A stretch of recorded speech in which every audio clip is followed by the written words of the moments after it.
My dear fourth year students, we were discussing sexually transmitted diseases, and today this is the last part of the sexually transmitted infections, and we will discuss HIV/AIDS today, right? So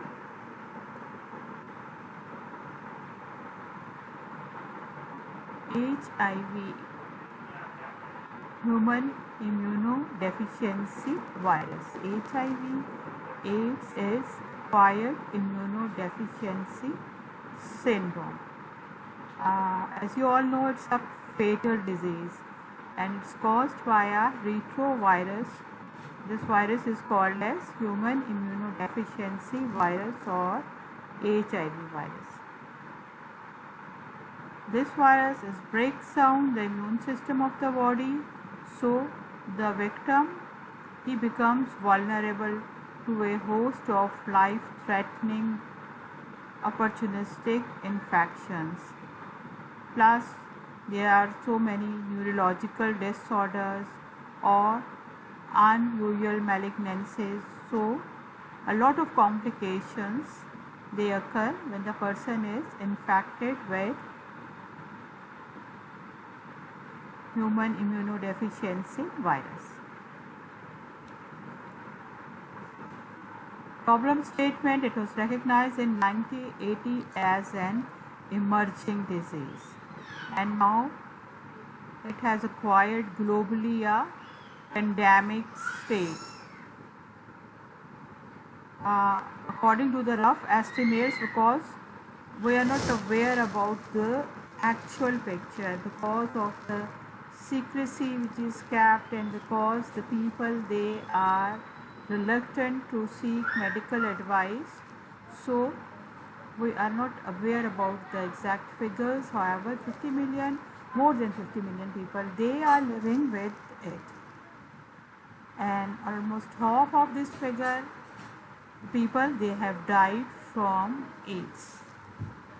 And not only the adult population is suffering from AIDS, but large number of children, they are also infected. The children, they get infection during childbirth, when the mother is delivering the child, or if she is breastfeeding the child, then of course the virus is transmitted through the milk to the baby, and the children, they become infected very rapidly, and AIDS manifests in them also very rapidly. So large number of children population and of course adult population, all they are victims of this global pandemic. As I have told you that the agent is human immunodeficiency virus. This virus, it can pass through the blood-brain barrier. It can enter the nervous system of the victim, and of course it can destroy brain cells, causing so many neurological pictures. It can spread throughout the body. So this virus is easily killed by heat, and it is resistant to ionization radiations and ultraviolet radiations. Once the virus enters in the body, then the patient remains symptomless for many years, and this is the carrier state where the person is infecting the other people. Sometimes he is himself not aware that he is infected, and he is infecting so many people, and this may continue for years.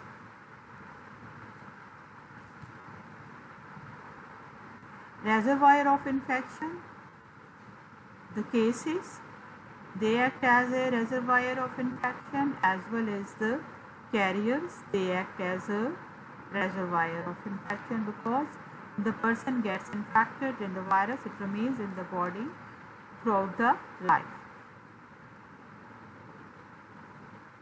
Virus, it is present in the blood, in the semen, and the cerebrospinal fluid.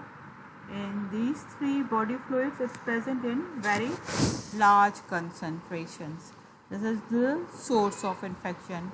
However, it can be seen lesser concentrations in the tears, in the saliva, in the breast milk, in the urine, in the cervical and vaginal secretions. In less quantity, virus is present in all these body secretions, but of course, more concentrations in the blood, in cerebrospinal fluid and in semen. We are considering the epidemiology of the AIDS. We have mentioned about the agent, the virus, and now we come to the host. Host age group from 20 to 49 years of age predominantly. However, as I have mentioned, the children, they also get infected, and so adolescents, they are also prone to get infection. So there is no age limit. However, the major group where we can see the infected persons, this is from 20 to 49 years, are sexually active people. Sex, of course, both sexes, they are involved, but it more in prostitutes, in commercial sex workers, those who have multiple sex partners, then of course those who are indulging in risky sexual practices like anal sex. High risk includes intravenous drug abusers, because sometimes they are using the common needle, and common needle 1, 2nd, 3rd, 4th, continuing injecting the drug, and of course through the blood infected person can transmit infection. Then those with the multiple sex partners, male homosexuals. In homosexuals, when they are during anal sex, there is a lot of aberrations, and of course because of the aberrations and because of the tears, the mixing of the blood and transmission of infection. Then of course, if the it can be transferred through the blood and blood products when they are not screened properly, and when they are infected, then the recipients of that infected blood and blood products, they can get disease. As hemophilic patients, they frequently need blood transfusions, and if the screened blood is not provided to them when infected blood is transfused, then of course they are at the risk. And of course prostitutes, they are at the risk. So these were the host factors. So we have discussed in the epidemiology, we have discussed agent, and we have discussed host, and we know that the virus is present. Of course, third factor, in the environment, all the infected cases, all the infected carriers, they are transmitting the disease. Immunology. In HIV infection, there is gradual depletion of white blood cells. These white blood cells, they are called as T helper or T4 cells. The full name of T helper cells is CD4 plus T lymphocyte. These CD4 plus T lymphocytes, they play a very important role in regulating the immune response, maintaining the immunity of the person. when the virus it is reproducing, then these infected T helper cells, they are destroyed, and because the T cells they are destroyed, so the patient of AIDS, it has less WBC count and it has less immunity. He is susceptible to the infections.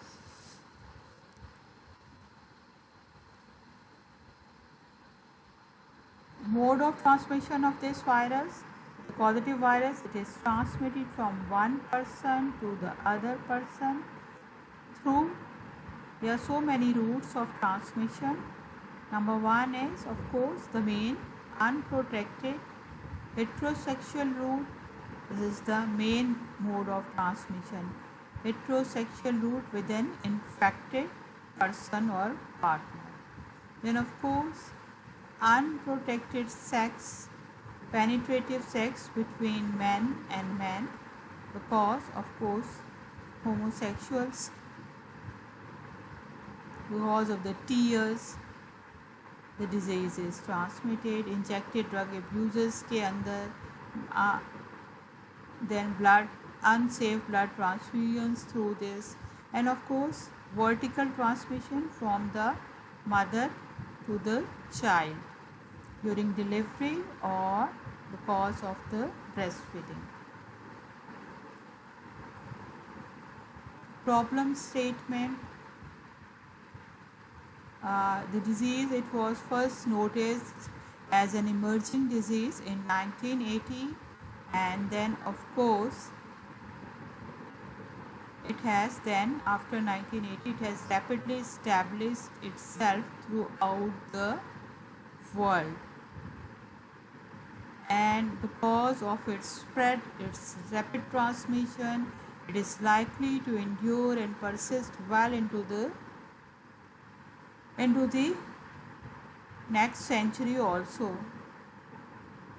And also we can see the epidemics of AIDS. Nowadays it has entered into the pandemic state. WHO and UNAIDS, they define different types of HIV epidemics. They describe 3 types of HIV epidemics. Number 1, low level HIV epidemic. Then there is number 2, which is concentrated HIV epidemic, and then there is a generalized epidemic. And because now it has become pandemic, how we can estimate the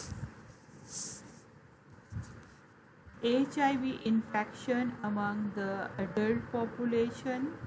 Now, there is a formula.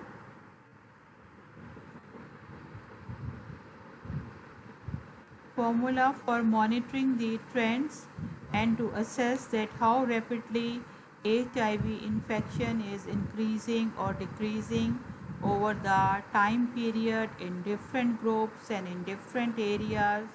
So this formula, it provides an estimate of the total burden of HIV infection in a country. Here this formula V, it is the total estimate of burden of HIV which we are calculating adult population के लिए ये, ठीक है. तो V is the total estimate of burden of HIV, and P it is the number of HIV positive patients. T, this is the number of samples which are tested. So T is the total number of samples which you have tested, and P, this is the number of HIV positive patients. Then R is the estimated size of the population. you are multiplying R with the whole of the P over T, and this will give you the rough estimation of HIV infection among the adult population.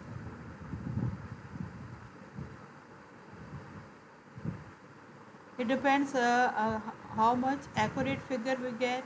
It depends upon how much accurate data we are using in this formula, right?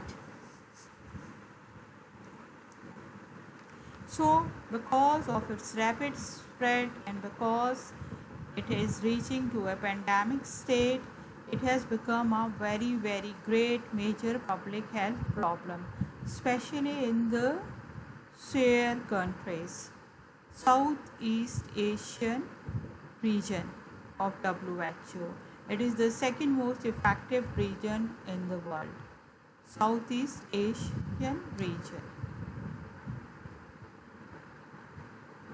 And because of the spread and because of the large number of patients in 203, on 1st of December, WHO and UNAIDS they announced a very detailed plan so that they can reach the 3/5 target of providing antiretroviral treatment.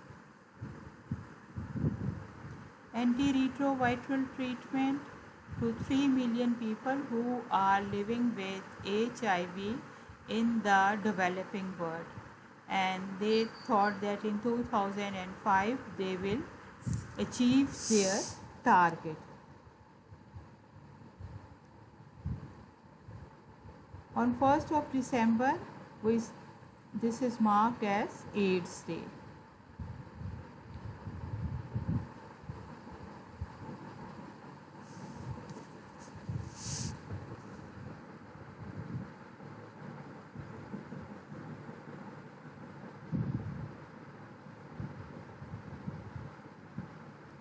Now this step was actually, it was a great help towards the goal of providing universal access to treatment for HIV/AIDS to those who need the treatment and of course who cannot. Of course, antiretroviral treatment, it's a expensive treatment. Antiretroviral treatment, it's ART. It's an expensive treatment, and most of the people who are suffering from AIDS, they cannot afford to get this treatment. So this was a step to ensure effective, reliable supply of medicines and of course diagnostics and rapid identification, dissemination and application. Of course, all this just was so that they can curb this nuisance. They should bring a halt to the spread of the disease.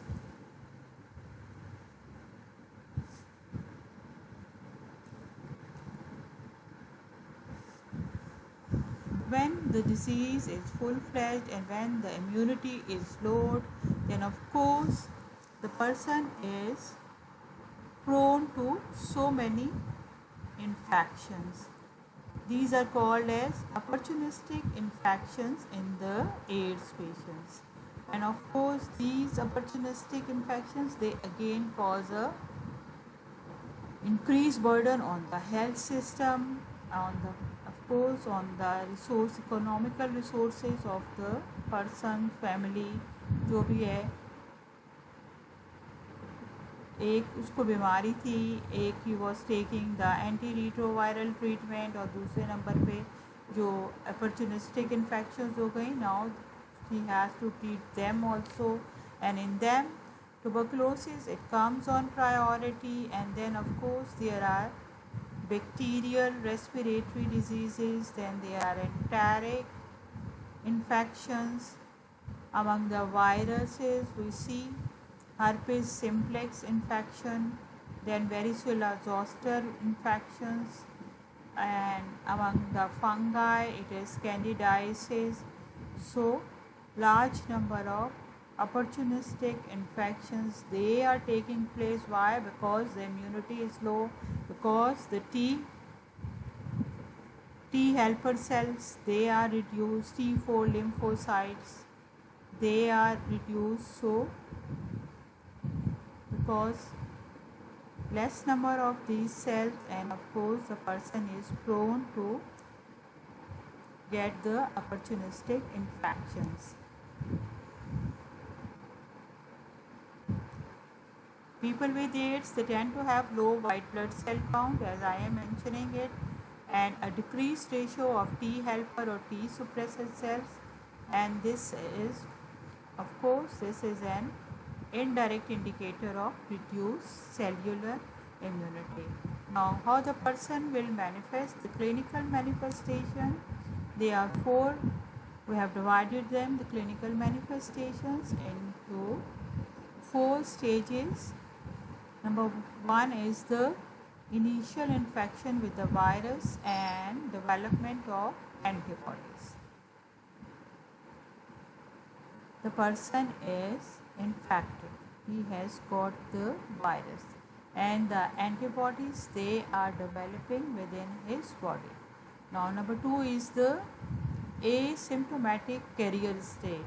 Now the person, he has become infected, but he is not aware because there are no symptoms. There are no symptoms, so he is not complaining, but of course he is transmitting infection to his other partners, as he is not aware. Number three stage is the AIDS related complex, and the fourth one is full blown AIDS. Now, whenever there is initial infection with the virus, the person will be mildly ill. He will be showing fever, he will be showing sore throat, there may be body rash, and then he remains symptomless for years. Now, because the antigen, the virus, it has entered his body, so HIV antibodies, they will begin to appear. They take 2 to 12 weeks to appear in the blood, and this is called as window period. In this window period, person is infectious, but he will test negative on standard antibody test. This was the initial infection state, where mild illness is present and the person is symptomless, and he is a carrier of the infection, and he is transmitting infection to the other partners. Now the second stage is AIDS related complex. In AIDS related complex, there is unexplained diarrhea. It will be lasting for a month or more, and there will be fatigue. Viral diseases के symptoms में, of course, fatigue, malaise, loss of 10% of the body weight. That's what it's called as slim disease. बंदे को बिल्कुल पतला कर देती है. Fever, fatigue, malaise, night sweats. Then there is generalized lymphadenopathy. Then there is enlarged spleen, and because immunity is low, so opportunistic infections, they are occurring. Oral thrush, this is present.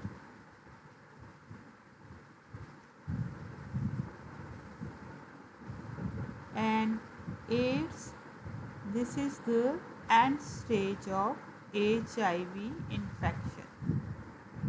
Person may have senile dementia, he may have encephalopathy, there are other CNS involvement symptoms. There are a lot of complications which are occurring in a full-blown case of AIDS, like Kaposi sarcoma, then oropharyngeal candidiasis. Then in this case, now the patient, he is not swallowing anything, उसका दिल ही नहीं करता कुछ खाने को, because of this oral thrush. Then cytomegalovirus retinitis is present, pneumonia can occur, meningitis can occur, shingles can occur, skin infections they can occur a lot because the immunity is low, so lot of complications they can occur in the full blown case of AIDS. How will you diagnose? Now, if there are two major and one minor sign they are present, then you see, okay, this is the case of AIDS. In the major signs, weight loss 10% of the body weight, then chronic diarrhea, then fever present for more than 1 month, and of course you have to lab investigations, WHO case definition and clinical staging, and this involves screening, confirmation by ELISA and Western blot test so that the diagnosis is confirmed. And of course, when the diagnosis is confirmed, then the management is according to the opportunistic infections. अगर meningitis है, अगर pneumonia है, अगर enteritis है, GIT की infection है, diarrhea है, so you are treating accordingly. Plus you are giving antiretroviral treatment, of course.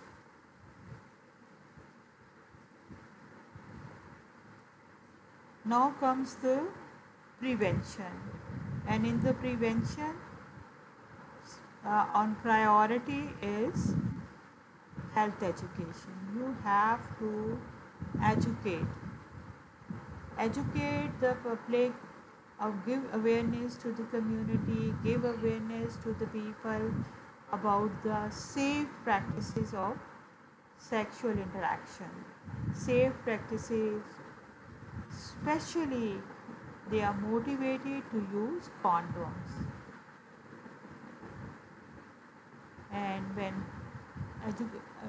a person he is infected, then he is supposed to take the treatment, antiretroviral treatment. Health education, motivation, and then healthy practices, and avoiding the anal sex, oral sex, all these sexes, and of course common sharing of the needles, these should be avoided. And in case of the mother, antenatal mother, she is a AIDS patient, then we want that the child he should be saved. Either we have to decide the mode of delivery. Cesarean, we have to plan elective cesarean, and of course the mother, she is not advised for breastfeeding, so we can prevent the disease in the children. There is a 7C regime of WHO for the prevention of sexually transmitted diseases, and this includes client selection. Number 2 is the clinical chemical treatment, then of course compliance with the treatment, then is counseling, and the most important is condom promotion. You know, there are condoms both for the males and for the females. Male condoms बहुत ज़्यादा common है, use होते हैं तो हर एक को पता है, but of course female condoms they are also present. Dutch cap जिसे कहते हैं. Then contact tracing, this is also a very very important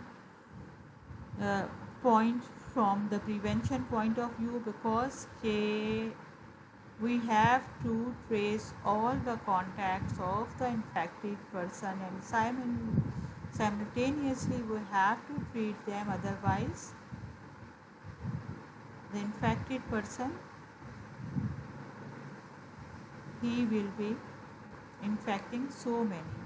So abstinence के बारे में भी उसको बताना है, कॉन्टैक्ट ट्रेसिंग के बारे में भी करना है, कॉन्टैक्ट मैनेजमेंट भी करनी है, end of course follow up is very essential. So come back for review or follow up. These were all the preventive measures for the prevention of sexually transmitted diseases, and education, motivation, giving the knowledge.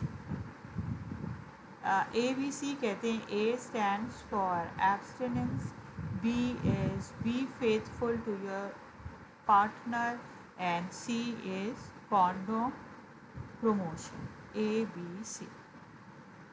Abstinence, of course, during the phase of disease, according to the advice of the doctor, you are supposed to follow the instructions of the doctor, and of course, for how long he or doctor is advising abstinence, then abstinence should be followed.